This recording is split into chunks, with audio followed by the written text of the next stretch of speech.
ఇప్పుడు వైరాగ్యం కలగాలి. వైరాగ్యం ఎలా కలుగుతుంది? శంభో అని శివుడికి నామం. శంభో అంటే శంభావయతి ఇది శంభో, సుఖమును కలిగించేవాడని కాదు అర్థం. అందుకే ఆ రుద్రం అష్టమానువాకంలోకి తీసుకెళ్లి పెట్టారు. ఆ శంభునామాన్ని తీసుకెళ్లి నమ సోమాయ చ రుద్రాయ చ నమ స్తామ్రాయ చ అరుణాయ చ నమ శంభవే చ మయోభవే చ అని. సుఖములను అనుభవించి ఈ సుఖములు సుఖములా అన్న ప్రశ్న వేసుకుని వైరాగ్య సుఖాన్ని పొందడం నిజమైన సుఖం. ఆ సుఖమిచ్చేవాడు పరమశివుడే. ఇప్పుడు అటువంటి సుఖాన్ని పొందడానికి ముందు వైదికంగా సుఖాన్ని అనుభవించాలా? వేదం చెప్పినట్టుగా అనుభవించాలి. అంటే కామము ధర్మము చేత ముడిపడాలి. కామము ధర్మంతో ముడిపడిపోయింది అనుకోండి, నా మనసు నా భార్య యందు ఉండడం దోషం కాదు. అన్య స్త్రీల యందు కామాక్షి తత్వాన్ని చూడాలి. నా భార్య యందు ధర్మముతో కామం ముడిపడింది అనుకోండి, అర్థము ధర్మమే పుడుతుంది, మళ్ళీ కొడుకు పుడతాడు. ఇప్పుడు కొడుకు పుట్టిన కారణం చేత నాకు ఒక రుణం తీరిపోయింది, పితృరుణం తీరిపోయింది. లేకపోతే నేను నా తండ్రికి రుణపడిపోయి ఉండిపోతాను. రుణపడిపోయి ఉన్న కారణం చేత నేను ఎంత పుణ్యం చెయ్యనివ్వండి, నాకు స్వర్గద్వార దర్శనము చేయించాలి. ఉండదు దర్శనం. మార్కండేయ పురాణంలో మార్కండేయ మహర్షి యొక్క కథలో మృకండు వైభవంగా దీన్ని చెప్తారు అక్కడ. కాబట్టి పితృరుణం తీరాలి. పితృరుణం తీరాలి అంటే కొడుకు ఉండాలి. కొడుకు లేకపోతే కనీసం కూతురికి కొడుకు పుట్టాలి. అపుత్ర పుత్రిని సంతు పౌత్రిణ, అలా దౌహిత్రుడు పుట్టాలి. లేకపోతే స్వర్గద్వారంలో చూడడం కూడా కుదరదు, నరకద్వారం ఒకటే చూస్తాడు. కాబట్టి ఇప్పుడు అమ్మవారు మన్మధుణ్ణి శాసించి పుష్పబాణాలు వేయించిన కారణం చేత తన భార్య యందు కామము ధర్మబద్ధమై కొడుకుని కనడం వల్ల పితృరుణం నుంచి విముక్తి పొందాడా లేదా? పొందాడు. కోరికలన్నీ తప్పని మీరు అనకండి. రామాయణం చదువుకోవాలనుకున్నాడు ఒక ఆయన. ఏమిటి తప్పు? రామాయణం చదువుకోవాలని కోరిక పుట్టింది తప్ప? అది బంధనహేతువా? భాగవతం చదువుకోవాలనుకున్నాడు తప్ప? ఓ దేవాలయం కట్టాలని కోరిక పుట్టింది తప్ప? ఏ కోరికలు మిమ్మల్ని బంధనానికి గురి చెయ్యవో ఆ కోరికలు కోరికల రూపంలో ఉండి కూడా మిమ్మల్ని అనుగ్రహించేవే. అసలు ఆ కోరిక లేకపోతే జీవితానికి అర్థం లేదు. ఒకసారి వెంకటాచలం వెళ్ళాలి, ఒక్కసారి కాంచీపురం వెళ్ళాలి అని నాకు కోరిక కలగలేదనుకోండి, నా జన్మ వృధా. ఒక్కసారి శారదా నవరాత్రులు చెయ్యాలి అని నేను అనుకోలేదనుకోండి, ఇంకెందుకు ఆ పాపిష్టి జన్మ? ఒక్కసారి నేను సుందరకాండ మొత్తం అంతా శ్లోకాలు తాత్పర్యం నా జీవితంలో చదవాలి అని నేను అనుకోలేదనుకోండి, ఇంకెందుకు ఆ జన్మ? అక్కర్లేనివి ఎన్నో చదివావా? ఒక్క సుందరకాండ టీకా తాత్పర్యంతో కనీసం శ్లోకం చదవకపోయినా భావం నీ జన్మలో నువ్వు చదవలేదా? నీకు 60 ఏళ్ళు దగ్గరికి వస్తున్నాయా? సుందరకాండలో ఉన్న శ్లోకాల టీకా తాత్పర్యం కనీసం చదవలేదంటే ఏమనుకోవాలి? ఆ మనుష్య జన్మ దేనికి ఇంకా?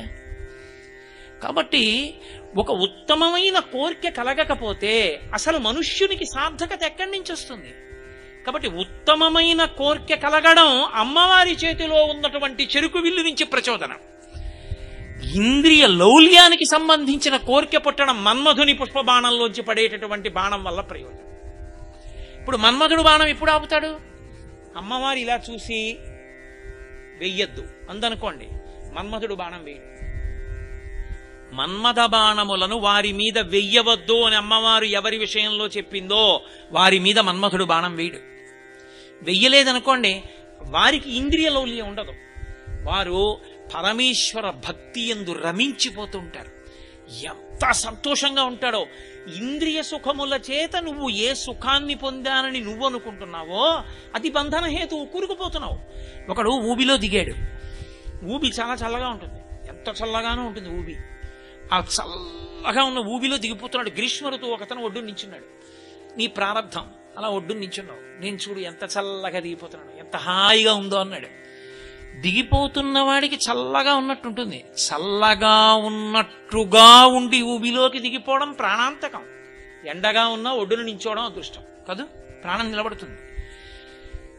ఇంద్రియముల చేత సుఖములను అనుభవించి ఇన్ని సుఖాలు అనుభవించామని చెప్పుకోవడం ఊబిలో దిగిపోవడం. దానికోసం రాలేదు మనుష్య జన్మ. ఈ సుఖములొక సుఖములా అన్న ప్రశ్న వేసుకుని భక్తి చేత నువ్వు సుఖమును అనుభవించాలి. దేవాలయానికి 108 మాటలు ప్రదక్షిణం చేయడంలో నువ్వు పొంగిపోగలగాలి. శారదా నవరాత్రులు వస్తుంటే నువ్వు బూజుల కర్ర పట్టుకొచ్చి ఈ దేవాలయాన్ని దులిపి పొంగిపోగలగాలి. నేను ఇంత పెద్ద ఆఫీసర్ని తలపాగా కట్టుకుని బూజుల కర్ర పెట్టి గుడి తుడవడమా అని నీకు అనిపిస్తే ఆ శరీరం ఇచ్చిన పరదేవత ఏమనుకోవాలి? చర్మము, రక్తము, మాంసము, కొవ్వు, అస్థి, శుక్ల, మేధ అన్న 7 పదార్థముల చేత కప్పింది ఆ తల్లేగా ఈ శరీరాన్ని. మరి ఆవిడేమనుకోవాలి? అందుకు పనికిరాని శరీరం ఇంకెందుకు? ఈశ్వర సేవలో సంతోషం పొందడం పరదేవత యొక్క పుష్పబాణ ప్రయోగం.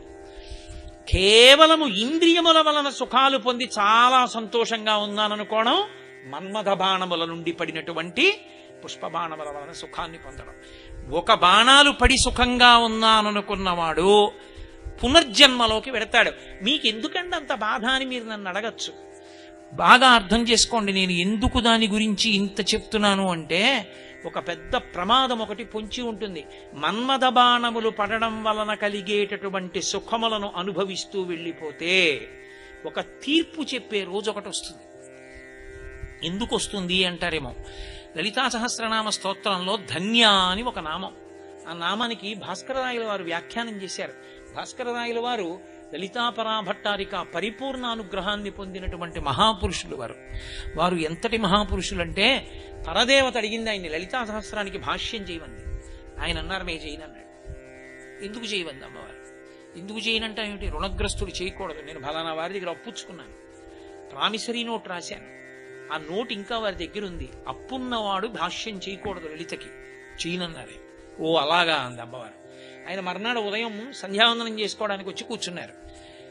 ఆయన రాసిచ్చిన ప్రోనోటు పూజామందిరంలో ఉంది. అమ్మవారు తీర్చి పట్టుకొచ్చి అక్కడ పెట్టి ఇప్పుడు చేయి భాష్యం అంటే ఆయన భాష్యం చేశారు. అమ్మవారే చేయించింది ఆయనతో. అమ్మవారే భాష్యం చేయిస్తే మహాచతుషష్ఠి యోగిని గణసేవిత అని ఒక నామం. అమ్మవారి దగ్గర 64,000 కోట్ల మంది పరిజనం ఉంటారు. ఆయన కాశీ వెళ్ళారు భాస్కరరాయల వారు. అయితే కుంకుమానంద స్వామి వారిని ఒక మహాత్ముడు, ఆయన కాశీ ఒడ్డున కూర్చుని తపస్సు చేస్తే బ్రాహ్మణులందరూ ఆయన ఆశ్రయించి ఉండేవారు. వాళ్ళకి అక్కర్లేని బుద్ధోటి పుట్టింది. ఇప్పుడు లలితకి భాష్యం చేశాను పరదేవతానుగ్రహం ఉందంటాడు కదా, అసలు ఈయనకున్న శక్తి ఏమిటో చూద్దామని భాస్కరరాయల వారి దగ్గరికి వెళ్ళి అన్నారు, అమ్మవారిని మహాచతుషష్ఠి యోగిని గణసేవిత అని కదా, 64 కోట్ల మంది అమ్మవారిని సేవిస్తారు కదా, వాళ్ళ పేర్లు చెప్పండి అన్నారు. అంటే భాస్కరరాయల వారు అన్నారు, దానికే ఉంది, సాయంకాలం చెప్తాను, సంధ్యావందనం చేసుకురండి అన్నారు. అందరూ బ్రాహ్మలు వచ్చి గంగ ఒడ్డును నించున్నారు. చెప్పండి ఇప్పుడు అన్నారు. ఆయన లలితాదేవిని ప్రార్థన చేశారు భాస్కరరాయల వారు. అమ్మ, 64 కోట్ల మంది నిన్ను సేవించే వాళ్ళ పేర్లు నాకు తెలుసా, ఏది చెప్పించు అన్నారు. వెంటనే అమ్మవారు ఆజ్ఞాపించింది, భాస్కరరాయలు చెప్పడం కాదు, మీరందరూ వెళ్ళి నిలబడి పరిచయం చేసుకోండి అంది. 64 కోట్ల మంది అమ్మవారి పరిచారికలు ఆకాశంలో నిలబడ్డారు. కాశీలో నిలబడి బ్రాహ్మణులందరికీ కూడా పరిచయం చేసుకున్నారు. పరిచయం చేసుకుంటే హడిలిపోయి వాళ్ళందరూ కుంకుమానంద స్వామి దగ్గరికి వెళ్ళారు. ఆయన తన కమండల జలాలతో వాళ్ళు కళ్ళు తుడిచి భాస్కరరాయల వారి వంకి ఇప్పుడు చూడండి అన్నారు. ఇప్పుడు ఆ పవిత్ర జలాలు వద్దబడిన కళ్ళతో చూస్తే భాస్కరరాయల వారిలో లలితమ్మ కనబడింది.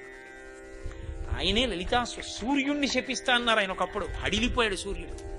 ఇప్పటికీ చింతకాయలు అక్కడ అమ్మితే పురుగులు వస్తాయి, కర్ణాటకలో ఉంది. ఆయన నదిని దారి మళ్లించారు ఒకప్పుడు. అంతటి శక్తివంతుడు భాస్కరరాయలు గారు. ఆయన చేశారు భాష్యం. ఆయన రూపంలో అమ్మవారే చేసింది. ధన్య అన్న నామానికి వ్యాఖ్యానం చేస్తూ భాస్కరరాయల వారు ఓ మాట చెప్తారు. మనిషి మన్మథ బాణములకు వశుడై విపరీత వ్యామోహాన్ని పెంచుకున్నాడు అనుకోండి. మా ఆవిడ, నా కొడుకు, నా కూతురు, నా అల్లుడు, నా కోడలు, నా మనవలు, నా ఇల్లు, నా ఉద్యోగం, నా కీర్తి, నా ప్రతిష్ట అని నేను వ్యామోహం పెంచుకున్నాను అనుకోండి, దీన్ని మనసు ఆర్తచింత కింద దాస్తుంది. మనసుకుండే లక్షణం ఏంటంటే మనసు ఊపిరి మీద ఆధారపడుతుంది. అందుకే పూజ చేసేటప్పుడు మనసు నిలబడాలి.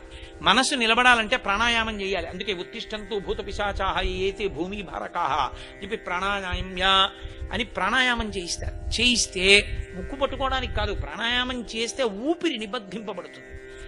అప్పుడు మనసు నిలబడుతుంది. మనసు నిలబడితే పరమేశ్వర దర్శనం చేస్తుంది. కాబట్టి ఊపిరి మీద మనసు ఆధారపడుతుంది. ఆఖరి ఊపిరిలో ఊపిరి విడిచిపెట్టినప్పుడు అది విడవడం కాదు, తీయడం కాదు, ఏదో ఒకటి అవ్వచ్చు. తీసి విడిచిపెట్టకపోవచ్చు, విడిచిపెట్టింది తీయకపోవచ్చు, ఎక్కడో ఉంటుంది మృత్యువు. ఈ రెండిటికి మధ్యలోనే మృత్యు ఉంటుంది. తీశాడు, వదిలిపెట్టలేదు, వెళ్ళిపోయాడు. వదిలిపెట్టాడు, తీయలేదు, వెళ్ళిపోయాడు. దానంత దగ్గరగా భార్య కూడా ఉండదు. కాబట్టి ఇప్పుడు ఆ మృత్యువునందు ఆఖరి ఊపిరిలో మనసు ఇంద్రియముల యొక్క శక్తులన్నీ మూట కట్టేసుకుని చాలా తొందరగా పరిగెడుతుంది ఎట్నుంచి వెళ్ళిపోవాలని. అది బయటికి వెళ్ళిపోయే ముందు ఉపాసన బలం ఆధారం అవుతుంది. ఎవడు ఉపాసన చేశాడో వాడికి ఊర్ధ్వముఖ చలనం చేసి బ్రహ్మరంధ్రాన్ని బద్దలు కొట్టుకుని బయటికి వెళుతుంది. అందుకే నిజానికి నవరంధ్రములు అంటారు, కానీ శరీరానికి నవరంధ్రాలు కావు, ఏకాదశ రంధ్రములు ఉంటాయి. 2 కళ్ళు, 2 ముక్కులు, 2 చెవులు 6, నోరు 7, మలద్వారం 8, మూత్రద్వారము 9, బొడ్డు 10, బ్రహ్మరంధ్రము 11.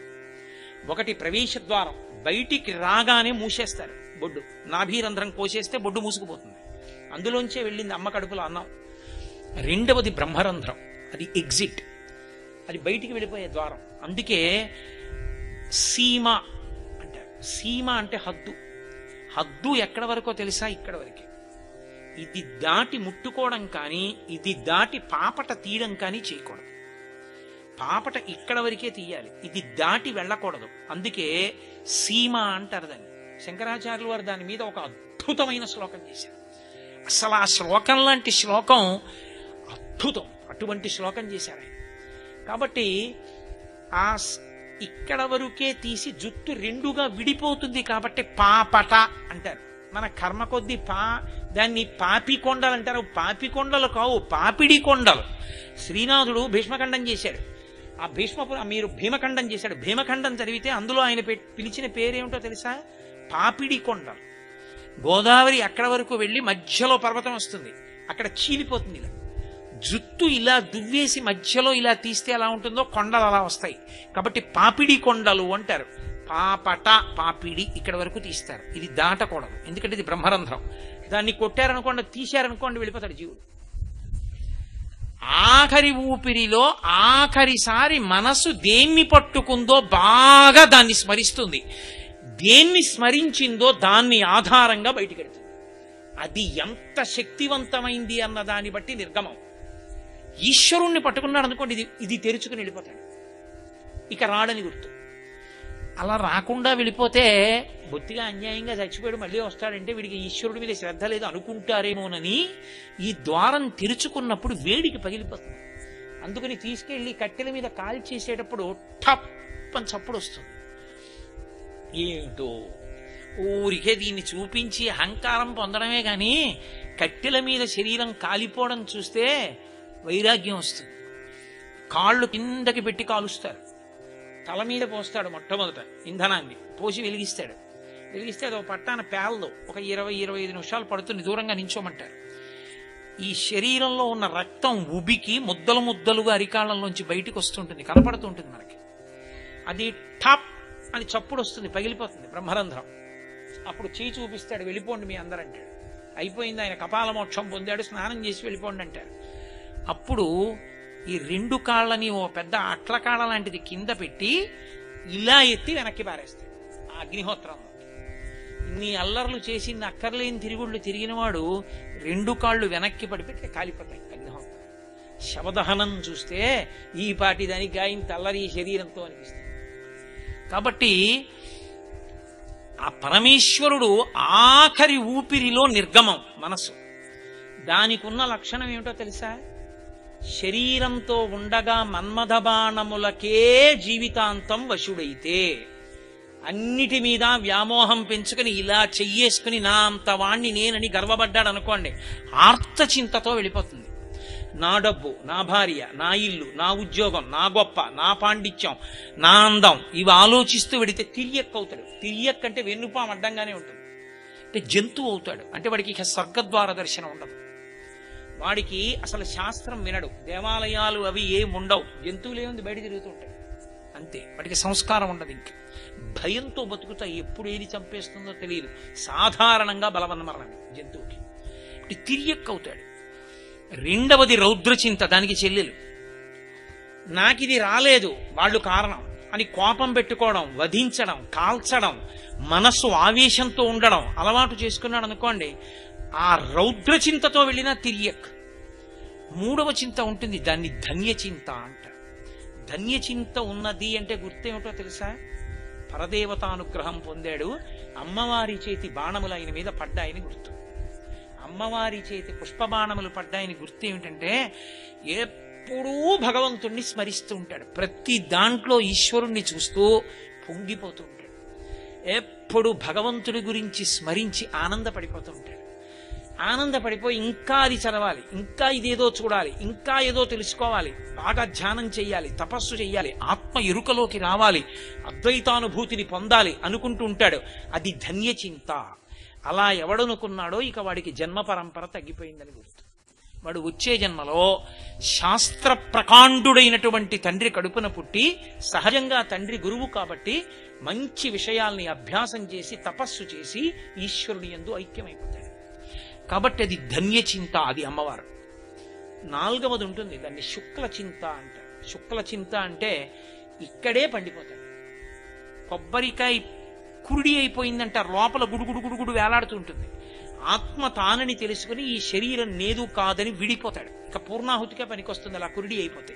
అంటే ఆయన జీవన్ముక్తుడయ్యాడు. ఈ శరీరం పడిపోతుంటే కూడా సాక్షిగా చూస్తాడు. ఓ ఇది పడిపోతోంది, దీనికి నెప్పెడుతోంది అని చూసి తెలుసుకున్నట్టే ఇది పడిపోతోందని తెలుసుకుని తాను నిర్భయంగా సాక్షిగా చూస్తాడు. ఇప్పుడు అద్వైతానుభూతి ఎందున్నాడు వాడు ఈశ్వరుడిగా నిలబడతాడు, ఆత్మగా నిలబడతాడు. ఇక జన్మ ఉండదు, అదే ఆఖరిసారి మరణం. కాబట్టి ఈ నాలుగుగా మారడం దేని మీద ఆధారం అంటే మన్మథ బాణములు నీ మీద పడుతున్నాయా, పరదేవత చేతి బాణములు పడుతున్నాయా, ఇది లెక్క. నువ్వు పరదేవత పాదములు పట్టుకోనంత కాలం మన్మథ బాణములే పడతాయి. మన్మథ బాణములు పడినంత కాలం ఏమవుతుంటుంది? రాగద్వేషములే ఉంటాయి. అందుకే రాగస్వరూప పాషాఢ్య క్రోధాకార అంకుశోజ్వల, అందుకు వ్యాసుడు ముందు అవి తీసుకొచ్చాడు. రాగము అంటే రాగస్వరూప పాషాఢ్య, రాగమనే పాశం పట్టుకుంది ఆవిడ. పాశము అనగానే మీకేం గుర్తొస్తుంది? పశువు కట్టబడుతుంది. పక్కనే అంకుశం ఉంది, క్రోధాకార అంకుశోజ్వల. పశువులలోకెల్లా పెద్ద పశువేది? ఏనుగు. కామము క్రోధము ఎంత పెద్దవి? ఏనుగంత పెద్దవి. దాన్ని కట్టడం ఎవరికి సాధ్యం కాదు. రాగము అంటే ఒకరి పట్ల అనురక్తి, క్రోధము అంటే ద్వేషం. రెండూ మనోజనితములు, రెండూ మనోసంబంధాలేనండి. కిందటి ఏడాది నేను వచ్చినప్పుడు ఒక ఆయన్ని చూపించి, ఈయనంటే మాకు ప్రాణం అండి, ఈయన లేకపోతే అసలు నేను ఏమీ చేయలేనండి అంటాడు. వచ్చే ఏడాది నేను వచ్చి ఏమంటే ఆయన అంటే మీకు చాలా ఇష్టం అన్నారు కదా, ఆయన ఏది అన్నాడు అనుకోండి, అబ్బాబే వాడు పనికిమాలిన వాడండి, తెలియక అన్నాను, ఇప్పుడు వాడికి నాకు సంబంధం లేదంటాడు. అప్పుడు అనురక్తి రాగం, ఇప్పుడు క్రోధం. దాని తత్వం ఏమిటంటే రాగము పాడు చేసేస్తుంది, క్రోధము పాడు చేసేస్తుంది. ఎవరిని? అవతల వాళ్ళని ఏం చేయదు, నన్నే పాడు చేస్తుంది. నేను 10 మాటలు మా ఇల్లు చూపించి నాదేనండి ఆ ఇల్లు, నాదేనండి ఆ ఇల్లు అన్నాను అనుకోండి, నేను అంటాను కానీ ఇల్లు ఎప్పుడన్నా అవునండి ఆయనేనండి నా యజమాని అంటుందా? ఎప్పుడు అందో. నేను వెళ్ళిపోయాను అనుకోండి, నేను వెళ్ళిపోవడం అంటే నా శరీరం వెళ్ళిపోయింది అనుకోండి, మా అబ్బాయి దస్తావేజులు మార్పించేసుకుని నా ఇల్లేనండి అన్నాడు అనుకోండి, అప్పుడు అలాగే ఉంటుంది కదా. శంకరులు అంటారు, కింవానేన ధనేన వాజిగరిభి ప్రాప్తేన రాజ్యేన కిం కింవా పుత్ర కళత్ర మిత్ర పశుభిర్దేహేన గేహేన కిం జ్ఞాతైతక్షణ భంగురం సపతిరోత్యాజ్యం మనోదూరత స్వాత్మార్థం గురువాక్యతో భజ భజ శ్రీపార్వతీ వల్లభం అంటారు. కింవానేన ధనేన వాజిగరిభి అవేం చేస్తాయి? నువ్వు సంపాదించిన డబ్బు వస్తుంది అంటే పాస్బుక్లో అంకెలుగా అలాగే ఉంటుంది. నువ్వు తెచ్చుకున్న గుర్రాలు, ఏనుగులు, పోనీ కార్లు అనుకోండి, అవి కొత్త చాప కర్రలు తేవడానికి వెళ్ళి వచ్చేస్తాయి, అదేం ఏడవదు. భార్య ఆఖరణ కాయము వీడి జీవుడితి కంపిత చిత్తత నీకు చుండవో నాయనయంచు ఎచ్చు నిజనందన నందినులైన గాని కందోయిని భస్మములు తొలుత దుఃఖమహంబుని సొచ్చు పత్నియున్ కాయము వీడి రారు కదా చేసిన కర్మము పుణ్యము తప్ప శంకర. ఎవరొస్తారు? ఎవరు రారు. ఆఖరికి చిత్రం ఏమిటంటే కల్లరి బొమ్మ అయవుకా ఎంబులొల్లా ఇన్ని ఫెయిర్ అండ్ లవ్లీలు, ఇన్ని ఆల్అవుట్లు పెట్టి, ఇన్ని పరుపుల మీద పడుకోబెట్టిన ఇది కూడా కాలిపోతుంది. నీ కర్మ నేనేం చేయను ఎప్పుడో చెప్పా, వివరణం అయిపోయాను, జుట్టు తెల్లబడిపోయింది, రంగు నువ్వు వేసుకున్నావు. నేను ఎప్పుడో చెప్పాను, నేను ఉండను సుమా, వెళ్ళిపోతాను, నేను ఉండగా జాగ్రత్తగా వాడుకో అని చెప్పాను. నువ్వు ఆడుకోలేదు, నీ కర్మ నేనేం చేయనని కాలిపోతావు. గరుడ పురాణం వింటే అడిగిపోతాం. అక్కడే నిలబడి చూస్తాడు. ఈలోగా ఒక్కసారి యాతనా శరీరాన్ని తీసుకొస్తారు, 11 రోజులు ఉంచుతారు, అందుకే జ్ఞాతి మైలపడతాడు. ఆ తర్వాత 5 రోజులు 6 రోజులు అయిన తర్వాత బీరువా తీసి దిక్కుమాల నాన్న ఇదే సంపాదించాడని తిడతారు. అప్పుడు తీసుకెళ్ళిపోండి బాబాయ్ అంటాడు. బావమరిది వచ్చి బట్టలు పెట్టి ఎన్నాళ్ళు ఏడుస్తావు బావా లే అంటాడు. 12వ రోజు సినిమాకి పోతాడు వీడు, వాడు ఏడుస్తూ ఎటో పోతాడు. ఏం చేశావు? సంపాదించిందంతా వాళ్ళకి పోయింది. కింవానేన ధనేన వాజికరిభి ప్రాప్తేన రాజ్యేన కిం, పోని నువ్వు అనుకున్న రాజ్యం నీకు వచ్చిందా, ఉంటుందా? రామకృష్ణ పరమహంసని శిష్యుడు అడిగాడు, ఎప్పుడైనా భగవంతుడు పకపకా నవ్వుతాడా అండి అని అడిగారు. ఇన్ని పనులు ఉన్నవాడు కదా నవ్వుతాడా అన్నారు. అసలు ఎప్పుడూ పకపకా నవ్వుతుంటాడన్నారు. ఎందుకు నవ్వుతాడని అడిగారు. ఎందుకు నవ్వడం ఏమిటి? తెల్లవారేటప్పటికి రిజిస్ట్రార్ ఆఫీస్కి వెళ్ళి రిజిస్ట్రేషన్ చేయించుకునే వాళ్ళందరూ టేపులు ఎట్టి కొలుచుకుంటూ ఉంటారు భూములు. ఉరే ఇలా ఎంతమంది కొలిచారు రా ఇదే భూమిని, వాళ్ళందరూ వెళ్ళిపోయారు, మళ్ళీ విడి బయలుదేరాడు రోయ్ టే పట్టుకుని నవ్వుతుంటాట. కాబట్టి పోతన గారు అంటారు భాగవతంలో, కారే రాజులు రాజ్యములు గెలువరే గర్వోన్నతిం పొందరే వారేరి సిరి మూట కట్టుకొని పోవంజాలిరే భూమిపై పేరైనన్ కలదే శిబి ప్రముఖులను ప్రీతిన్ యశక్కాములై ఈరే కోర్కెలు వరలం తలపరే ఈ కాలమున్ భార్గవ అంటారు. కాబట్టి అసలు నీది నీకు ఉండిపోవాలి అంటే ఒక్కటే మార్గం, దానం చేయడమే, పుణ్యంగా వస్తుంది. నీది నీకు ఉండిపోవాలని ఇంట్లో దాస్తే పిల్లలకి ఎడతారు తప్ప నీకు వచ్చేది ఏముంటుంది అంటే అంతా ఇచ్చేయమని ధర్మశాస్త్రం చెప్పలేదు. 6వ వంతు దానం చేయాలి, మళ్ళీ ధర్మం తప్పినట్టు అంతా ఇచ్చేస్తే అలా ఇవ్వకూడదు, పిల్లలకి ఇవ్వాలి. కాబట్టి నువ్వు పుణ్యకర్మలు చెయ్యకుండా ఏదో ఉండిపోతాను శాశ్వత పరబ్రహ్మకల్పంగా ఉండిపోతానంటే జరిగే విషయం ఏంటి? పక్కింట్లో దొంగలు పడితే నీ ఇంటి తలుపులు 2 మాటలు తాళాలు వేసావు, పక్కింట్లో వాళ్ళు చచ్చిపోయారు, మా నాన్నగారు చనిపోయారు, మా తాతగారు చనిపోయారు, మా అమ్మ చనిపోయింది, మా అక్క చనిపోయింది, నేను ఉండిపోతానేంటి? నేను వెళ్ళిపోతాను వాళ్ళు వెళ్ళిన మార్గంలోనే. ఇది ఉన్నంత కాలంలో నేనేమైనా చేస్తే, ఇది ఒక్కసారి ఈశ్వరుడు తీసేశాడా ఏ ఉపాధిలోకి వెడతాను. అందుకే బాగా జ్ఞాపకం పెట్టుకోండి, ఇది ఎర్రశిరాతో అండర్లైన్ చేసి, ఒక్క నరజన్మయందు పునర్జన్మ ఈశ్వరుడు నిర్ణయం చెయ్యడు. నరజన్మకి పునర్జన్మ ఈశ్వర నిర్ణయం కాదు. ఆఖరి ఊపిరిలో మీరు ఏది స్మరించారో చెప్తాడు ఆయన. నీ బతికున్నంత కాలం దాన్ని పట్టుకున్నావు, రుచి వాసన కింద దాన్ని స్మరించావు, దానికోసం నీకు మనుష్య శరీరం ఎందుకని అడుగుతాడు.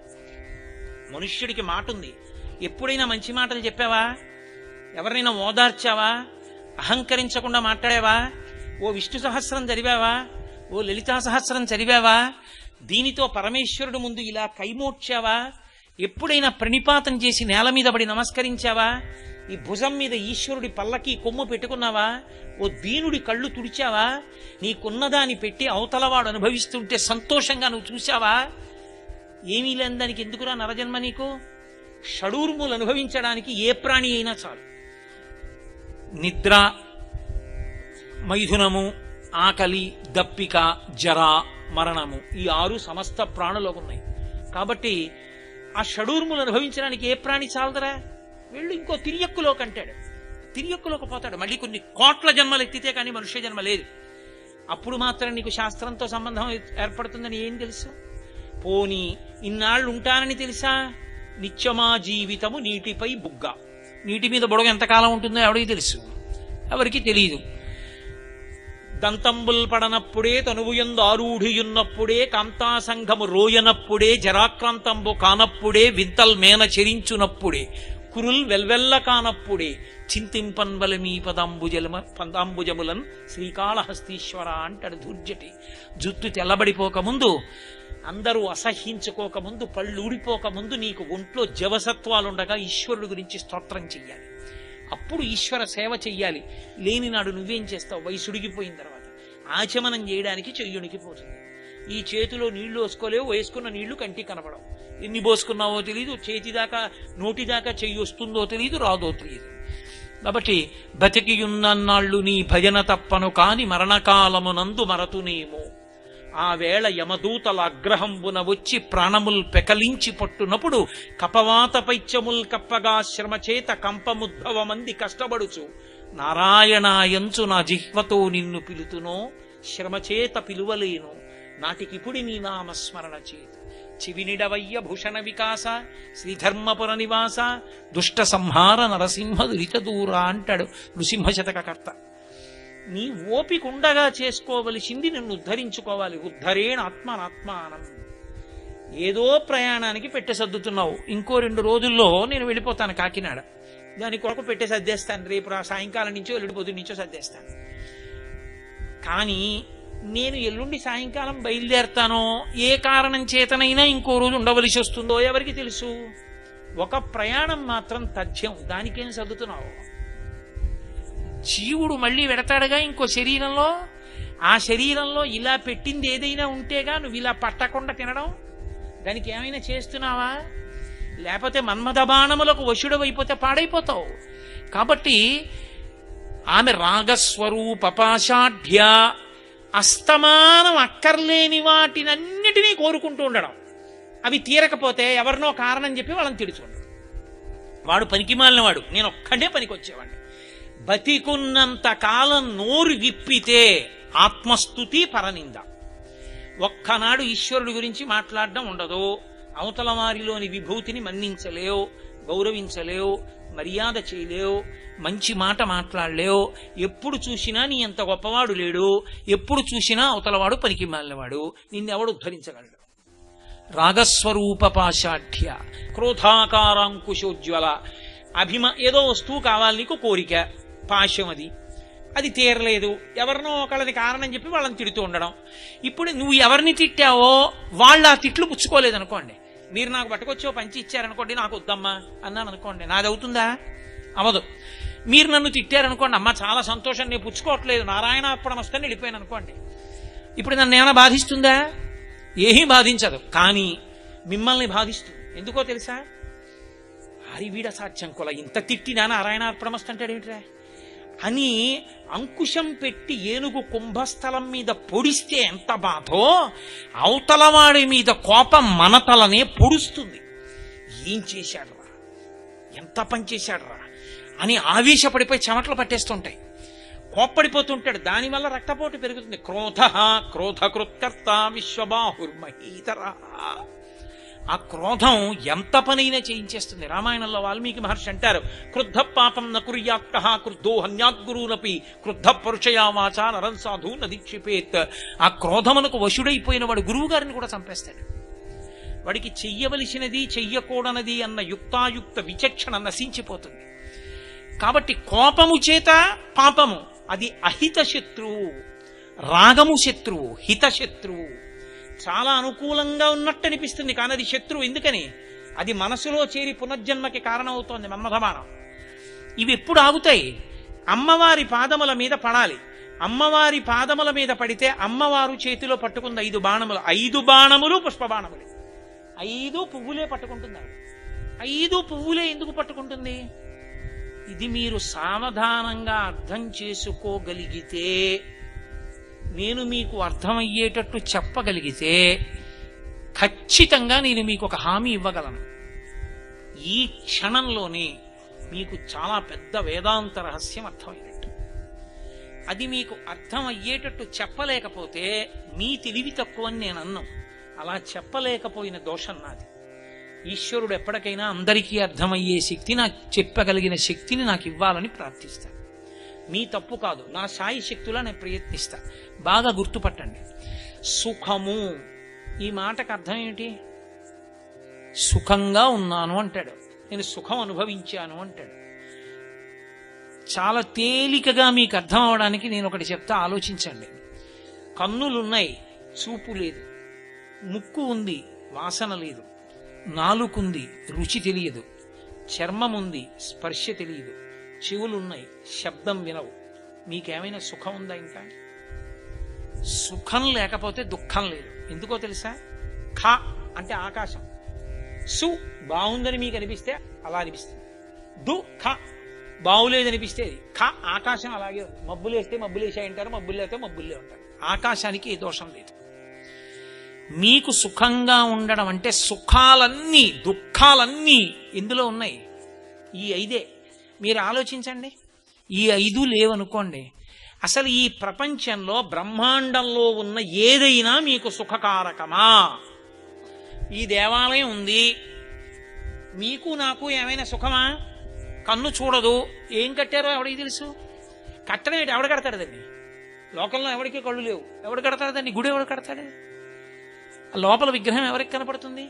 ఎవరు చెక్కుతారు దాన్ని? ఇన్ని పురాణాలు ఉన్నాయి, ఇంత వాంగ్మయం ఉంది, మనుష్యుల కొరకే కదా. ఏమిటి చదువుతావు నువ్వు? ఎలా చదువుతావు? జలపాతం ఉంది, ఎలా చూస్తావు?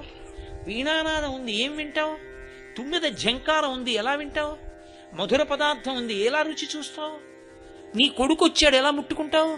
స్పర్శ తెలియదుగా. నువ్వు అలా కూర్చుని ఉండాలంతే. జఠరాగ్ని, ఆకలేసింది అనుకోండి, ఇలా తడువుకుంటే పోనీ ఏ కాయో దొరికిందంటే స్పర్శ నీకు తెలియదుగా. నిప్పు కణిక దొరికింది నీకు, దాన్నే పైకి ఎత్తావు. ఏదో ఒకటి ఎత్తాననుకుని స్పర్శ లేదు, నోట్లో పడేసుకున్నావు. నిప్పు నవిలేవు, తెలియదు నీకు నిప్పు నవిలేవు అనేది, స్పర్శ లేదు, మింగేశావు. లోపలికి ఏదో పదార్థం వెళ్ళింది, కడుపు నిండినట్టు కూడా తెలియదు, స్పర్శ లేదుగా. ఇప్పుడు అసలు సుఖమన్న మాట ఏముంది నాకు చెప్పండి? 5 తీసేస్తే ఈశ్వరుడు. మీరు బాగా పట్టుకున్నారనుకుంటున్నాను నేను. ఎన్ని సుఖాలైనా ఈ 5 వచ్చాయి. ఇది ఉంది కాబట్టి ఎన్ని సుఖాలు. నేను ఈ దేవాలయ దర్శనం చేశాను, ఆ శిఖరం వంక చూస్తున్నాను, మిమ్మల్ని అందరినీ చూస్తున్నాను, రామాయణ గ్రంథం చదువుతాను, భాగవతం చదువుతాను, భారతం చదువుతాను, నా కొడుకు వంక చూస్తున్నాను, నా తల్లి పాదాల వంక చూశాను, కంచి వెళ్లి కామాక్షి అమ్మవారి దర్శనం చేసుకోగలిగాను. మహాపురుషులైనటువంటి జగద్గురువులు శృంగగిరి పీఠాధిపతులు భారతీతీర్థ మహాస్వామి వంటి మహాపురుషుల దగ్గరికి వెళ్ళి వారి దర్శనం చేయగలిగాను. ఎందుకని? కన్నులు ఉన్నాయి కాబట్టి. అది లేదనుకోండి, ఏమి సుఖాలున్నాయి? చెవులు ఉన్నాయి కాబట్టి పెద్దల మాటలు వినగలిగాను, వీణ కచేరీ వినగలిగాను.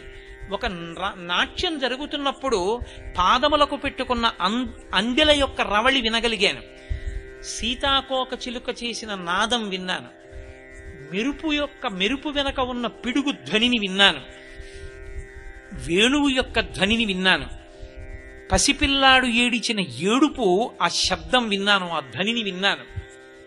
నా కొడుకు నాన్నగారండి అన్నప్పుడు ఆ పిలుపుకి పరవశించిపోయాను. ఇవన్నీ ఈశ్వరుడు వినికిడి శక్తిని ఇచ్చాడు కాబట్టి అనుభవించాను సుఖాలు. అది ఆయన తీశాడనుకోండి, సుఖాలేవి?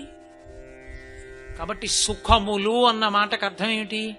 బ్రహ్మాండంలో ఉన్నవి పిండాండం అనుభవిస్తే సుఖం. అనుభవించడానికి ఈ పిండాండంలో 5 కేంద్రములు పెట్టాడు పరమేశ్వరుడు, అవే జ్ఞానేంద్రియములు అంటారు. ఆ 5 కేంద్రములే కన్ను, ముక్కు, చెవి, నాలుక, చర్మము.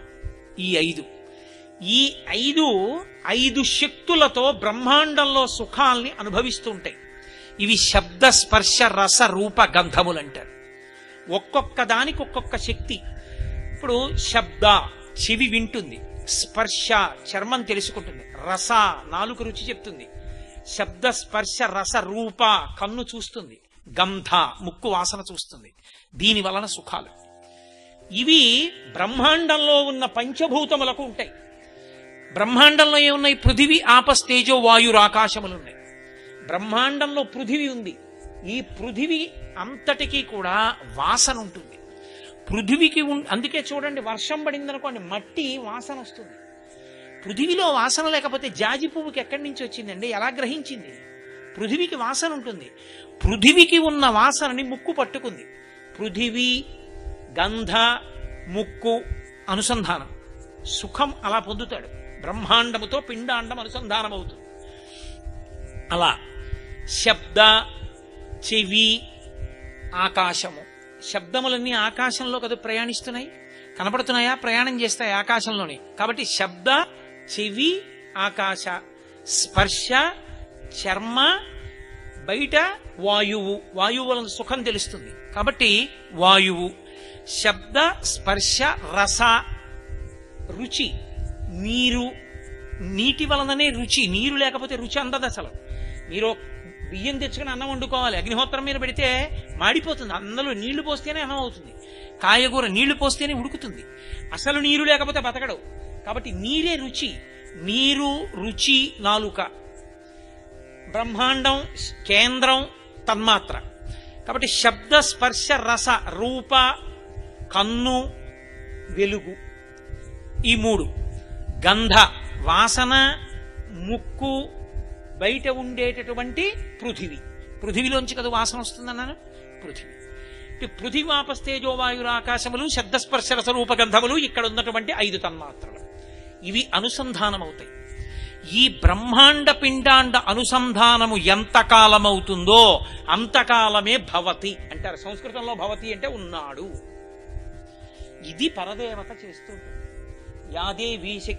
యాదేవీ సర్వదీవేషు శక్తి రూపేణ సంస్థిత నమస్తస్యై నమస్తస్యై నమస్తస్యై నమో నమః. ఎందుకని ఇక్కడ అన్నం లేదు, పదార్థం అయిపోయింది. ఇందులో పదార్థం అయిపోయింది. ఒరేయ్ పదార్థం పడై, ఆకలి రూపంలో చెప్తుంది ఆవిడ. ఇప్పుడు ఎక్కడి నుంచి వస్తుంది? బ్రహ్మాండంలో యాపిల్ పండు తెచ్చి ఇందులో పడేశాను.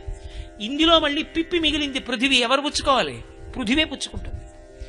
నేను ఎంత కీర్తి సంపాదించినా నా భార్యాబిడ్డలు పుచ్చుకోరు. ఆ పిప్పిని పృథివే పుచ్చుకుంటుంది. తుట్టతుదన ఈ శరీరాన్ని కూడా పృథివే పుచ్చుకుంటుంది. కాబట్టి పృథివీ, ఈ బ్రహ్మాండంలో ఉన్న పృథివీ, పిండాండంలో ఉన్న పృథివీ అనుసంధానం అవుతాయి. ఆ యాపిల్ పండు పండాలి, ఇక్కడ పడేయాలి. ఇది లోపల జీర్ణం చేసుకుని రక్తంగా మార్చుకోవాలి. పిప్పిని బయటకు వదిలిపెడితే మళ్ళీ బ్రహ్మాండం పుచ్చుకోవాలి. అలాగే పృథివీ ఆపస్ నీరు, ఇందులో నీళ్లు అయిపోయాయి. దాహం వేసిందని చెప్తుంది పరదేవత. నీళ్లు లేవు లోపల పొయ్యి అని దాహ రూపంలో చెప్తుంది. నీళ్లు ఎక్కడ దొరుకుతాయి? బ్రహ్మాండంలో ఉంటే. అందులో నీళ్లు తెచ్చి ఇందులో పోసాను. ఇందులోపలికి వెళ్ళిన నీళ్లు కల్మషభూయిష్టమయ్యాయి, బయటికి వచ్చేస్తాయి. ఎవరు పుచ్చుకుంటారు? మళ్ళీ బ్రహ్మాండం పుచ్చుకుంటుంది, మళ్ళీ పృథివే పుచ్చుకుంటుంది. దీనికి వాయువు కావాలి.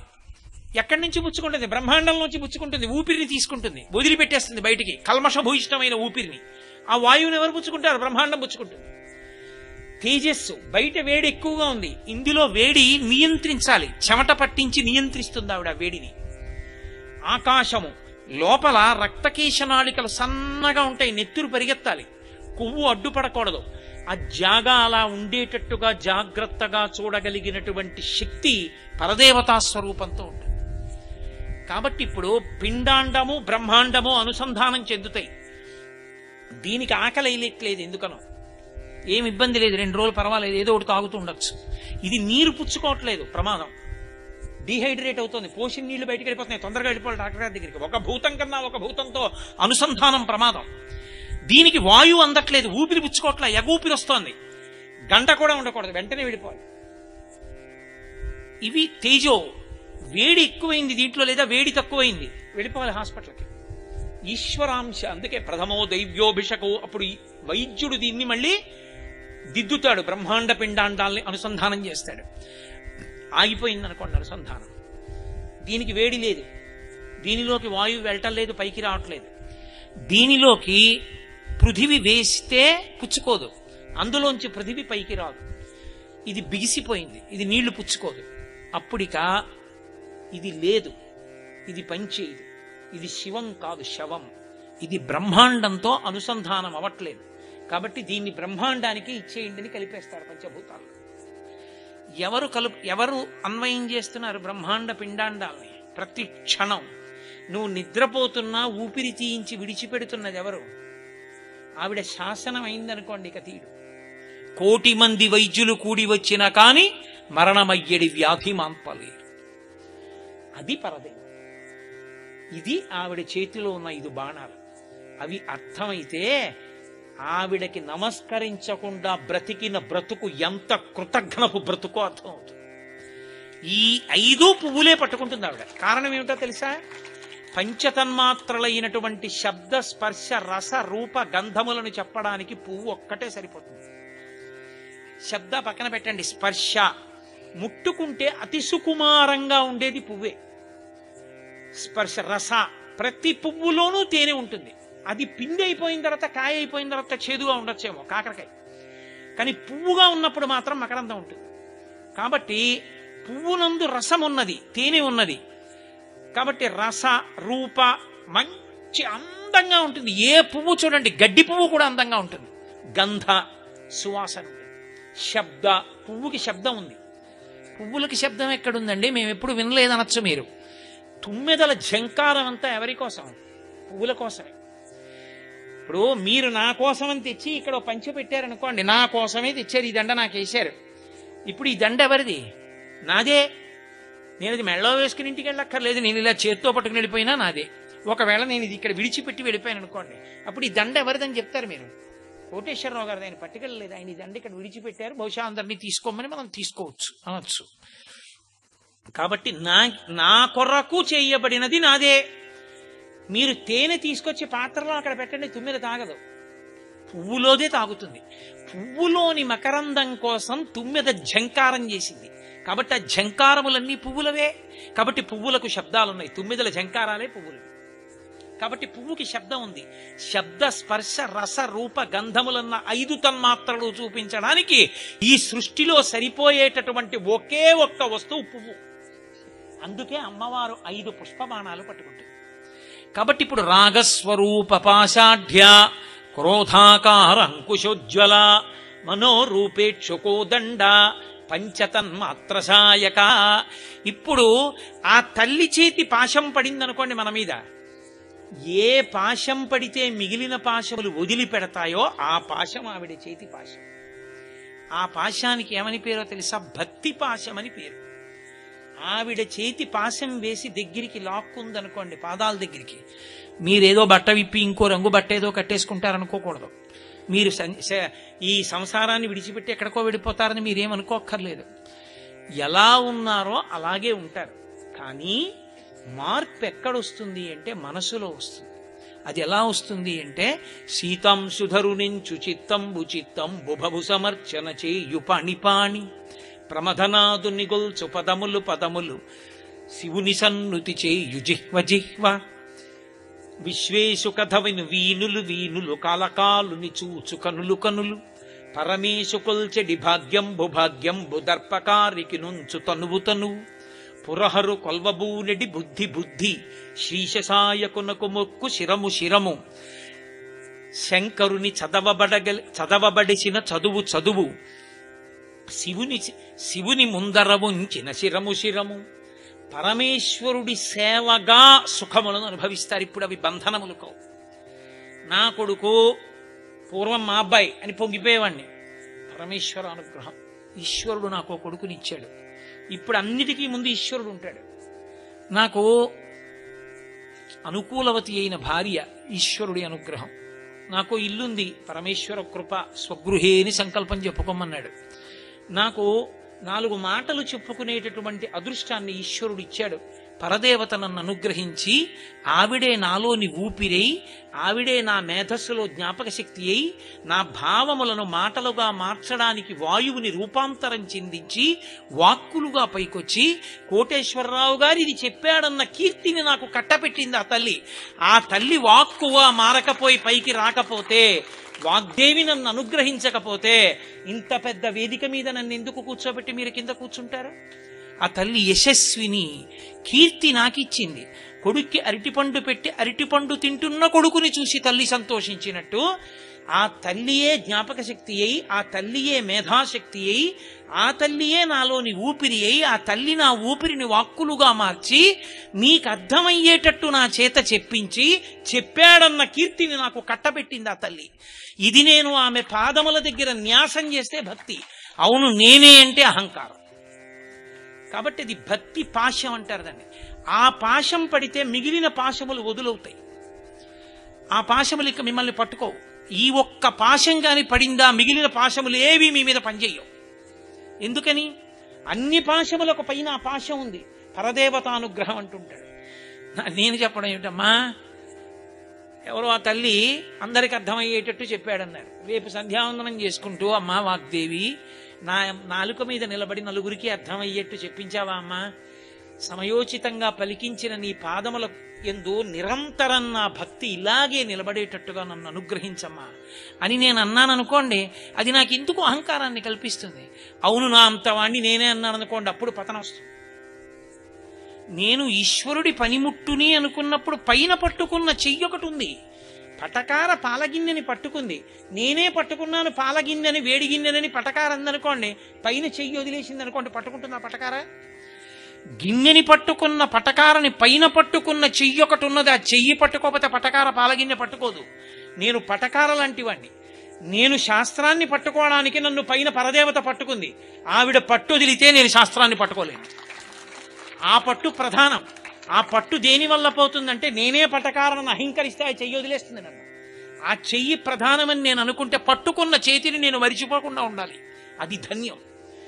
ఆ చేతిని మీరు పట్టుకున్నన్నాళ్ళు ఆ తల్లి భక్తి పాశం మెడలో ఉన్నన్నాళ్ళు మిమ్మల్ని ఏవి ఇక బంధించవు. అవే కర్మలు చేస్తూ ఉంటాడు. ఏదో చక్కగా పాయసం వండుకు తినాలనిపించింది, ఆ పాయసమే రేపు పరదేవతకి నైవేద్యం పెడదామాయ్ అంటాడు. చక్కగా భార్య చక్కగా ఏదో లలితా సహస్రనామ స్తోత్రం చదువుతూ వండుతుంది.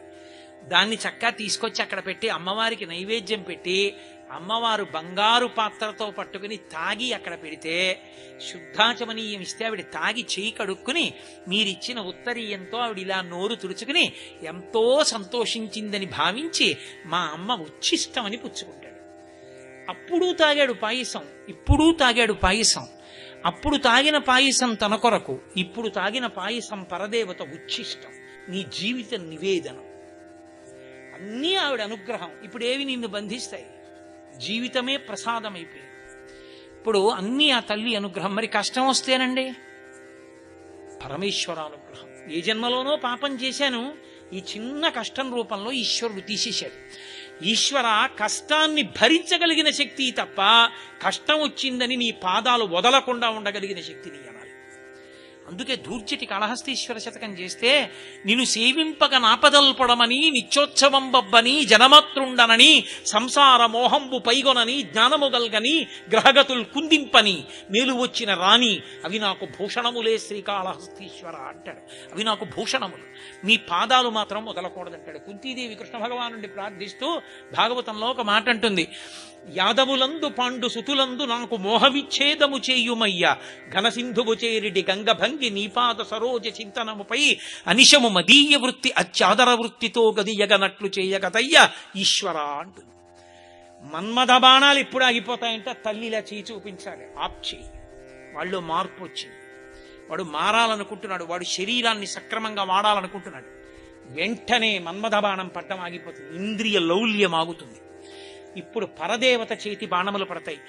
ఈ కంటితో ఆలయ శిఖరాన్ని చూడాలని, రామాయణ గ్రంథం చూడాలని, లేవగానే ఒడిలిపోయి వృద్ధులైపోయి ఉరప్పంజరం కనపడుతూ ఆ కాషాయాంబరం జారిపోతున్నా ఒక కంటికి భూతద్దం లాంటి కళ్ళజోడు పెట్టుకుని చేతిలో సత్యదండం పట్టుకుని శరీరంతో ఉన్నన్నాళ్లు ధర్మాన్ని ఒక్క క్షణం కూడా విడిచిపెట్టకుండా వృద్ధులైపోయి కూడా సన్యాస ధర్మం కోసం వాహనం ఎక్కకుండా ముందు ఒక రిక్షా వెడుతుంటే ఎడం చేత్తో రిక్షా పట్టుకుని కుడి చేత్తో సత్యదండం పట్టుకుని 96 ఏళ్ల పరమాచార్య నడిచి వెడుతుంటే ద్రవిడ దేశంలో బస్సుల్లోంచి దిగి నడిచే దేవుడు వెళ్తున్నాడని చెప్పులు బస్సులో విప్పి రోడ్లకు ఇరుపక్కలా పడ్డారు జనం.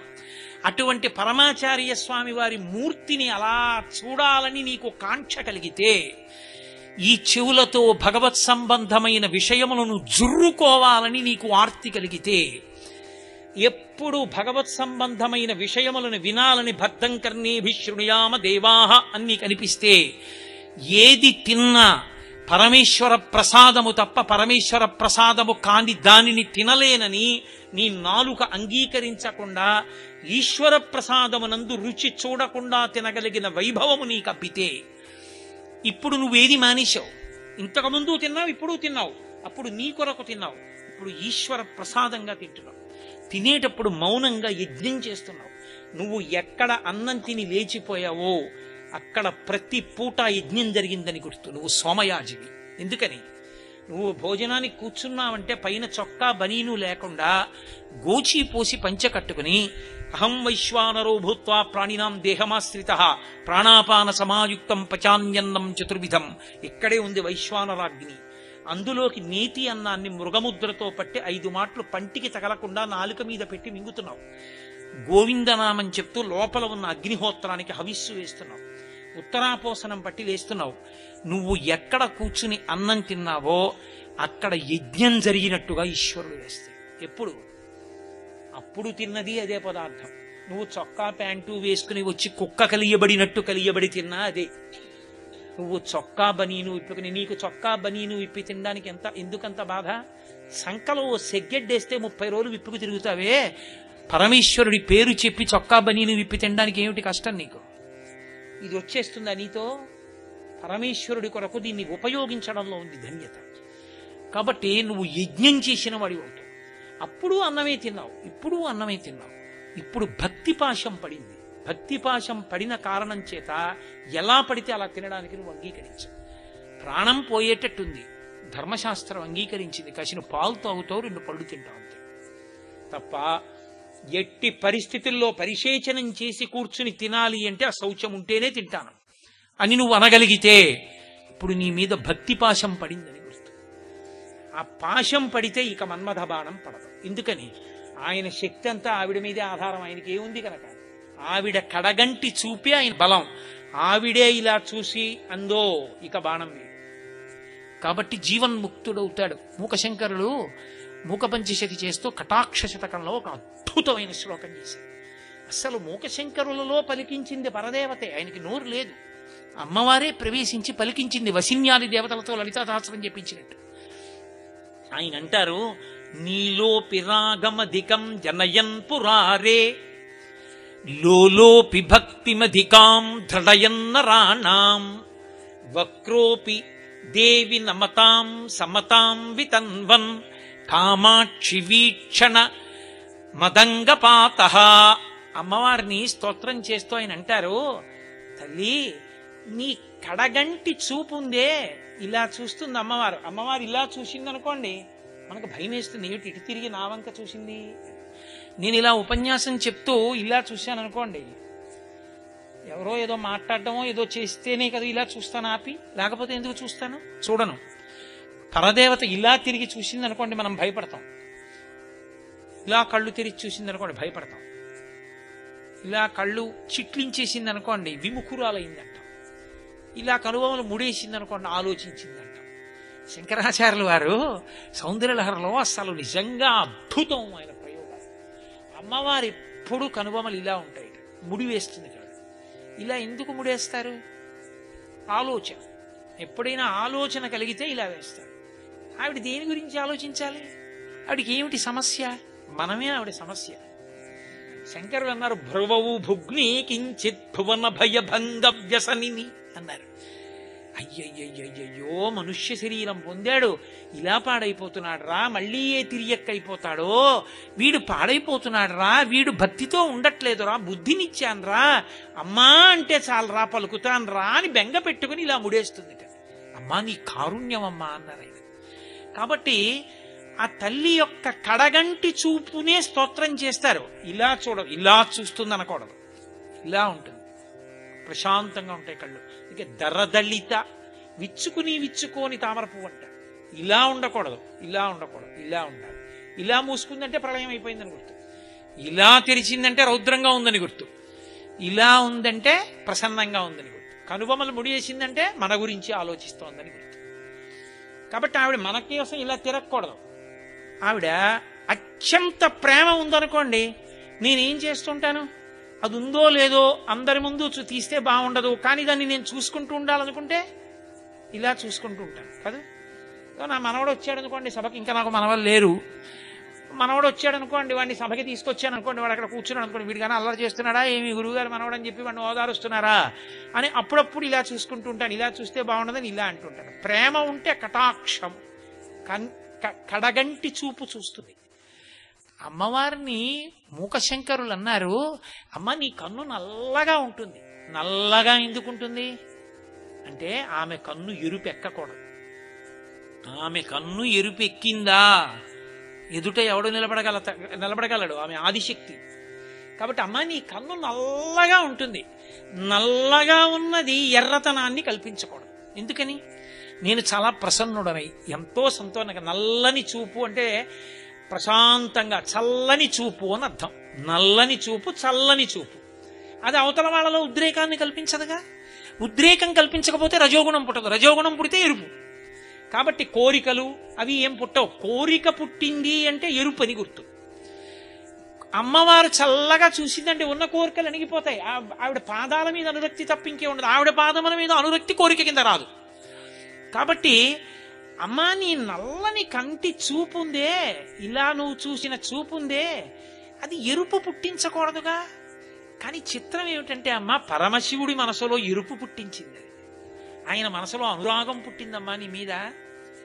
నల్లని చూపు ఆవిడ ఇలా కూర్చుని ఆయన వంకి ఇలా చూస్తుంది. ఇలా చూస్తే శంకరుడు మురిసిపోయి ఆమె వంక చూసుకుని పొంగిపోతుంటాట. పేరాల భరతశర్మ గారికి కల్లో కనపడింది పరదేవత. కనపడి రోజూ కనపడేది అదే అదే విధంగా. అయ్యో ఇది ఇలా కనపడుతోంది, అమ్మ నీ రాయి నీ పద్యం అన్నా నేను. కాదు శర్మ ఈ పద్యం రాయి అని 3 రోజులు కనపడింది. కనబడితే ఆయన పద్యం రచన చేశారు. నాకు సరిగ్గా జ్ఞాపకం ఉందో లేదో, నేను చాలా కాలమైంది శారదానంద లహరి సరి. పాలమునందు ప్రాంతముల వాలిన ముంగురులంగని అక్షరాకృతింగ్రాల పరమేశ్వరుండు లలితాక్షరాభ్యసన తత్పరమీ చలితాధరమ్ము శిక్షాల సమంద నవ్వుకొను శాంకరి మాకు ప్రసన్నమయ్యడు రాశారు. ఆమె కూర్చుంది, శంకరుడు కూర్చున్నాడు. పరమశివుడు ఆవిడ వంక చూసి అంటున్నాడు. ఆవిడ అంది ఇలా చూసి, ఏమండి బాగుంటుందా? ప్రమథగణాలు పిల్లలందరూ కూర్చున్నారు, ఏంటి అస్తమానం నా వంక చూసి అంటారేంటి అసహ్యంగానా అలా అని గొణిగింది. ఆయన అన్నాడు, అయ్యో అయ్యో పార్వతి నేనేం తప్పు చేయలేదు, నీ ముంగురులు ఇలా పడ్డాయి లా, ఇంకోటి ఇలా పడింది లి, ఇంకోటి ఇలా పడింది త. నీ ముంగురులు నుదుటి మీద పడ్డం చూసి లలిత లలిత అని చదువుతున్నాను. ఒకవేళ అలానే చదవడమే తప్పనుకుంటే నా పెదవులను నీ పెదవులతో శిక్షించన్నాడే. అంటే అబ్బో మళ్ళీ ఇక్కడ కూడా శృంగారమా అని ఆవిడ నవ్వుకుంది. ఆ నవ్వుకున్న శాంకరి మమ్ము రక్షించుగాక. ఆయన కలలో కనపడింది అమ్మవారు అలా పరమశివుడు. కనబడితే ఆయన నేను రచన చేయనన్నారు. ఇది చేయనమ్మా ఏమనుకుంటారో జనం. 3 రోజులు కనపడ్డారు ఇద్దరలా. శర్మ నిన్ను అనుగ్రహించానయా రచన చెయ్యి ఈ పద్యం అని. అప్పుడు రాశారు శారదానంద లహరిలో. ఆయన మీ ఊరి వారే పేరాల భరతశర్మ గారు, మహానుభావుడు. విజయవాడలో కనకదుర్గమ్మ తల్లి సన్నిధానంలో శరీరత్యాగం చేశారు. కాబట్టి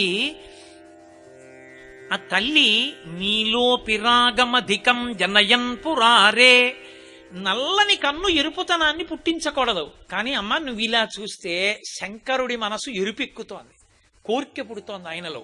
ఇది విచిత్రం కదా. నల్లని కన్ను ఎరుపు ఎలా ఎక్కించింది? లోలోపి భక్తిమధికం దృఢయన్న రాణాం. లకారం చాలా మాటలు వేశారనుకోండి సంస్కృతంలో ఇంద్రియ చాపల్యానికి గుర్తు. లల్ ధాతువు వాడరు. లల్ వేశారనుకోండి ఎక్కువ మాటలు. లకారం సంస్కృతంలో తిరిగితే గుర్తు ఏమిటంటే ఇంద్రియ సుఖాలు అడుగుతున్నాడు అని గుర్తు. లోలోపి అంటే ఇంద్రియములు ఎప్పుడు కదిలిపోతుంటాయి. కదిలిపోయి ఎలా కదులుతాయో ఇంద్రియాలు, అమ్మవారి కళ్ళు అలా కదులుతుంటాయి. ఇలా చూస్తూ కూర్చుంది అనుకోండి ఆవిడ, అర్థం లేదని గుర్తు దానికి. ఆవిడ అమ్మ కాదు. నాన్నగారు ఇలా కూర్చుంటాడు, అమ్మ అని తిప్పుతూ ఉండాలి కళ్ళు. ఎందుకని? తన బిడ్డలందరినీ చూసుకుంటూ ఉంటుంది. ఈ విశ్వమంతా కూడా అందరూ సుఖంగా ఉన్నారా అని ఇలా తిప్పుతుంది. కళ్ళు ఇక్కడి నుంచి ఇక్కడికి తిప్పుతుంది. అలా తిప్పుతూ ఉంటుంది కాబట్టి లోలోపి అస్తమానం తిరుగుతాయి ఆ కళ్ళు. మీకు ఇక్కడ లైట్ హౌస్ ఉంటుంది, బాగా తెలుసు, తిరుగుతూ ఉంటుంది. అలాగే తిరుగుతూ ఉంటాయి అమ్మవారి కళ్ళు. అవి ఓడలకి భద్రత, అమ్మవారి చూపులు మనకి భద్రత, సంసార సముద్రంలో ఉన్న మన ఓడలకి. కాబట్టి అలా తిరిగే కళ్ళకి స్థిరత్వం ఎలా ఇవ్వగలిగిన లక్షణం ఉంటుంది? అవే తిరుగుతున్నది, ఇంకో దాన్ని స్థిరత్వం ఇస్తుందా? కానీ చిత్రం ఏమిటంటే అమ్మా, తిరుగుతున్న నీ కంటి వంక చూసిన వాడికి భక్తి స్థిరత్వం వస్తుంది. ఇది విచిత్రం కదా. నీ పాదముల యందు భక్తి కలుగుతోంది తిరుగుతున్న నీ కన్నుల్ని ధ్యానంలో చూసిన వాడికి. లోలోపి భక్తిమధికాం దృఢయన్న రాణాం వక్రోపి దేవిన మతాం సమతాం వితన్వన్. అవి వంకరగా ఉంటుంది అమ్మవారి చూపు. వంకర చూపు అండి అయింది అంటారు చూడండి. ఏంటంటే ఆయన వంకర చూపులు చూస్తాడు అంటారు. వంకర చూపు అంటే మనస్సు ప్రశాంతంగా, మనస్సు యందు ఏ కల్మషం లేనివాడు ఏం చేయాలి? ఇలా తిన్నగా చూడాలి, చూసి మాట్లాడాలి. అంతేకాని ఇటు చూస్తూ అలా చూస్తున్నాడు అనుకోండి, ఏమిటి ఆ వంకర చూపు అంటారు. ఇలా చూడడం మరి వంకర చూపు కాదు, కటాక్షమే కానీ వంకర చూపేగా. అమ్మ వంకర చూపు చూస్తే ఏదో తేడా ఉంది అవతల వాళ్ళలోని గుర్తు. యువతల వాళ్ళకి అసహ్యం వేస్తుంది, ఏమిటి అలా వంకర చూపులు చూస్తారు. కానీ అమ్మ వక్రోపి, నీ చూపు వంకరగా ఉంటుంది, ఇలా చూస్తుంటావు. ఇలా చూసిన చిత్రం ఏమిటంటే అమ్మ నమతాం, అమ్మవారు ఇలా చూడడం చూసి నమస్కరించిన వాడెవడున్నాడో వాడికి సమతాం వితన్వన్, అన్నిటి యందు సమత్వం వస్తుంది. తుల్య నిందాస్తుతిర్మౌని సంతుష్టో ఏనకేన చిత్తనికే సహా స్థిరమతి భక్తిమాన్ మే ప్రియో నరః అంటారు గీతాచార్యుడు భగవద్గీతలో. కష్టం సుఖం అన్నిటి యందు సమభావని. రావణుడు అడుగుతాడు ఒకప్పుడు, వృషద్విచిత్రతల్పయోర్భుజంగముక్తికస్రజో గరిష్టరత్నలోష్టయో సుహృద్విపక్షపక్షయో తృణారవింద చక్షుషో ప్రజామహీ మహేంద్రయో సమప్రవర్తయన్మన కదా సదాశివం భజే అంటాడు. అన్నిటి యందు సమభావన, రాగము లేదు, ద్వేషము లేదు, అన్నిటినీ ఒకలాగే పుచ్చుకుంటాడు వైరాగ్య సుఖంతో. అలా పుచ్చుకోగలిగినటువంటి సమత్వ బుద్ధి దేనివల్ల కలుగుతుందంటే, ఆ వైరాగ్య భావన దేనివల్ల కలుగుతుందంటే, అమ్మవారి యొక్క వక్రమైన దృష్టిని చూసిన వాడికి ఆ సమత్వం కలుగుతుంది. మూకశంకరులే ఒక చోట అంటారు, శివ శివ పశ్యంతి సమం శ్రీ కామాక్షీ కటాక్షితా పురుష విపినం భువనం అమిత్రమిత్రం లోష్టంచ యువతి బింబోష్టం అంటారు. ఆర్యాశకంలా ఉంది నాకు గుర్తున్నంత వరకు. అందులో శివ శివ ఆమ్రేడితం చేస్తారు. శివ శివ ఏం ఆశ్చర్యం. పశ్యంతి సమం, అమ్మవారి దృష్టి పడ్డవాడికి సమభావన వస్తుంది. ఎటువంటి సమభావన? నమచ్చోరాయచ శష్ప్యాయచ భీన్యాయచ శకత్యాయచ ప్రవాహ్యాయచ, అన్నిటి యందు శివుణ్ణి చూస్తాడు. దొంగలో, దుంగలో, మెరుపులో, నీటిలో, నురగలో, ప్రవాహంలో, భూమిలో, అన్నిటి యందు ఈశ్వరుడి. అలా అన్నిటి యందు చూడడం ఎంత సమత్వం అంటే, ఆయనకి అరణ్యంలో ఉన్న సంతోషమే, అంతఃపురంలోకి తీసుకొచ్చిన సంతోషమే, రాతి వంక చూసినా సంతోషమే, అతివి వంక చూసినా సంతోషమే. ఆయన మనసులో ఎప్పుడు కుందడం అన్నది ఉండదు. అంత సమత్వ భావన కలుగుతుందమ్మా అంటారు. కాబట్టి వక్రోపి, వంకరగా ఉండి కూడా దేవి నమతాం సమతాం వితన్వన్, ఆ సమత్వ బుద్ధినివ్వగలిగిన చూపు ఆ తల్లి చూపు. కాబట్టి అమ్మా కామాక్షి, ఆ నీ చూపు నా మీద పడేటట్టుగా అనుగ్రహించమ్మా, నా మీద నీ చూపు నర్తన చేసేటట్టుగా అనుగ్రహించమ్మా, 10 మార్లు చూడమ్మా అంటారు. కాబట్టి ఆ తల్లి అనుగ్రహాన్ని పొందాడా, ఆ తల్లి చేతి పుష్పబాణాలు పడ్డాయా, భక్తిపాశం పడిపోయి ఇక క్రోధం ఉండదు. మరి క్రోధం ఏ రూపాన్ని పొందుతుంది? క్రోధం మీద క్రోధంగా మారుతుంది. ఏమిటి నాకు ఈ దిక్కుమాలిన కోపం, అస్తమానం కోపం వస్తుంది ఏమిటంటాడు. ఒకప్పుడు నాకు చాలా కోపం అండి, హడిలిపోతుంది మా ఆవిడంటాడు. అది గొప్ప విషయం లాగా.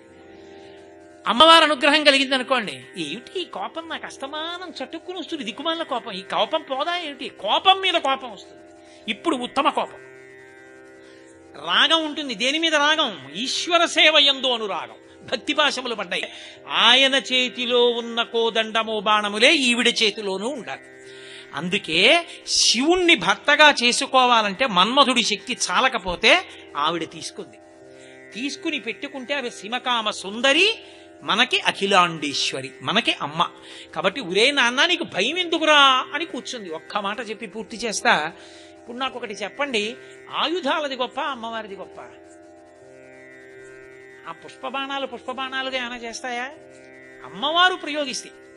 ఆ కోదండంగా ఏమైనా చేస్తుందా? అమ్మవారు పట్టుకుంటే. మరి ఇంకా అవి పట్టుకోవడం ఎందుకు? ఆవిడ పాదాలు పట్టుకుంటే చాలుగా. అంటే ఆవిడ పాదాలు పట్టుకుంటే నీకేమొస్తుందో అర్థం అవడానికి అవి పట్టుకో, లేకపోతే నీకు అర్థం అవదు. కాబట్టి ఇప్పుడు 5 పువ్వులు ఏమిటండి, ఆ చెరుకు విల్లు ఏమిటండి అని నువ్వు అడిగావు అనుకో, ఆ వ్యాఖ్యానం తెలుసుకున్నావు అనుకో, ఓ అమ్మా మా కోసమా పట్టుకున్నావమ్మా అని భక్తితో నువ్వు శిరస్సు ఉంచి ఆ తల్లికి నమస్కరిస్తావు. కాబట్టి తన శక్తి వలనే జరుగుతున్నా మనకు అర్థం అవ్వడం కోసం ఇవి పట్టుకుని, నాన్న నీకు భయం లేదురా, నేనున్నాను రా, ఇప్పటికైనా నీ మనసు మార్చుకుని అమ్మా అను, పాశం వేసి నా పాదాల దగ్గరికి ఈడ్చుకుంటాను, నిన్ను శివుల్లో కలిపేస్తాను రా అని అమ్మ సిద్ధంగా ఉందని చెప్పడానికి రాగస్వరూప పాషాఢ్యా క్రోధాకార అంకుశోజ్వల మనోరూపేక్షు కోదండ పంచతన్మాత్రసాయక. అది 4 చేతులు. ఇవి కనపడితే తప్ప మళ్ళీ ఎరుపు కాంతి రాదు. అప్పుడు వస్తుంది మళ్ళీ ఎరుపు కాంతి. వస్తే తప్ప కబరీబంధం కనపడదు. అమ్మవారి తల కబరీబంధం కనపడదు. అమ్మవారి కబరీబంధం గురించి విన్నా, అమ్మవారి కబరీబంధం ధ్యానంలో దర్శనమైనా ఎంత అపురూపమైన ఫలితాలుంటాయో. వ్యాసుడు ఎందుకు తిన్నగా తల దగ్గరికి వెళ్ళలేదో, చేతులు చెప్పి కబరీబంధం ఎందుకు చెప్పాడో, అమ్మవారి మహాపాతివ్రత్యం అంటే ఏమిటో, అటు లలితా సహస్రంలో, ఇటు సౌందర్యలహరిలో, అటు మూకపంచశతిలో ఒక పక్క వ్యాసుడు, ఒక పక్క శంకరులు, ఒక పక్క మూకశంకరులు ఎంత అద్భుతంగా దాన్ని ఆవిష్కరించారో, అందులో ఉండేటటువంటి రహస్యం ఏమిటో. అందున రేపటి రోజు పరమపావనమైనటువంటి రోజు, కృష్ణపక్షంలో వచ్చేటటువంటి ప్రథమ తిథి దాటిన తరువాతి రోజు, అత్యంత శుభప్రదమైనటువంటి రోజు. పైగా అన్నిటినీ మించి రేపటి రోజు సోమవారపు ప్రదోషం. చాలా శక్తివంతమైనటువంటి రోజు. శ్రావణ మాసంలో మళ్ళీ రమ్మంటే రాదు. మీతోనే మనవి చేశా, శ్రావణ మాసంలో అత్యధిక గౌరవం దేనిది అంటే సోమవారంది. అంత గొప్ప ప్రదోషం. అది దాటిపోయింది అనుకోండి, వచ్చే సోమవారం నేను ఇక్కడ ప్రసంగం చేయను, ఇంకొక చోట ఎక్కడో ఉంటాను. అందుకే రేపటి ప్రదోషం వృధా కాకుండా రేపటి రోజు సాయంకాలం అమ్మవారి కబరీబంధ దర్శనానికి సంబంధించిన అద్భుతమైన శ్లోకాన్ని, ఆ తల్లి పాతివ్రత్యం గురించి ఎంత అద్భుతంగా తీసుకొచ్చారో, ఆవిడ మాతృస్వరూప వైభవం ఏమిటో, ఆ శ్రీమాత తత్వం ఏమిటో లలితా వైభవంగా రేపటి రోజున ఆ అమ్మ అనుగ్రహంతోనే కీర్తించి ధన్యుడనవుతాను. కాబట్టి అందరూ దాన్ని సద్వినియోగం చేసుకునే ప్రయత్నం చెయ్యండి. స్వాతంత్రం బాహ్యంలో వచ్చింది, మనం ఆంతరంగా స్వాతంత్రం విడిచిపెట్టి పరదేవతకి కింకరులు అవుతాం రేపు. కాబట్టి రేపు మళ్ళీ తిరిగి 6:30 కలుసుకుందాం. మంగళాశాసన పరై మదాచార్య పురోగమై సర్వైశ్చ పూర్వైరాచార్యై సత్కృతాయాస్తు మంగళం. మంగళం కుశలేంద్రాయ మహనీయ గుణాత్మనే చక్రవర్తి తనూజాయ సర్వభౌమాయ మంగళం. ఉమా కాంతాయ కాంతాయ కామితార్థప్రదాయినే శ్రీగిరీశాయ దేవాయ మలినాథాయ మంగళం. కరచరణకృతం వా కర్మవాక్కాయజం వా శ్రవణనైనజం వా మానసం వాపరాధం విహితం వా సర్వమేత్తక్షమస్వా శివ శివ కరుణాబ్ధే శ్రీ మహాదేవ శంభో. సర్వం శ్రీ ఉమామహేశ్వర పరబ్రహ్మార్పణమస్తు.